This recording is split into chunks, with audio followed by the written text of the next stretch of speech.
the biggest reasons for LGBTQ. That's one of the biggest reasons for LGBTQ.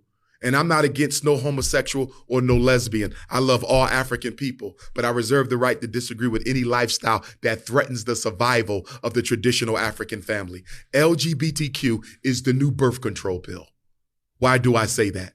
2 men cannot reproduce. 2 women cannot reproduce. And now they're even transgenderizing our children. Do you know what that means? They're manipulating and indoctrinating African children to undergo sexual surgery so they'll never be able to reproduce again. When Dwayne Wade, whose son is now legally had his birth certificate changed, he's legally a girl. Yeah.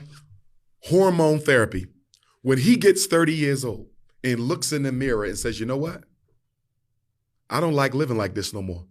I want to go back to being what God made me, a man. I want to get a wife and I want to have children.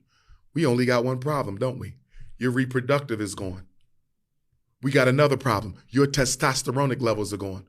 Your ability to produce healthy seed is gone. There is no going back. We are not looking at this LGBTQ thing the way we should be looking at it. It is birth control and racial extermination. Why you think Kamala Harris is traveling throughout Africa, trying to convince African countries to legalize gay marriage? Why does America care how Africa chooses to run its society? What do you care about marriage in Africa?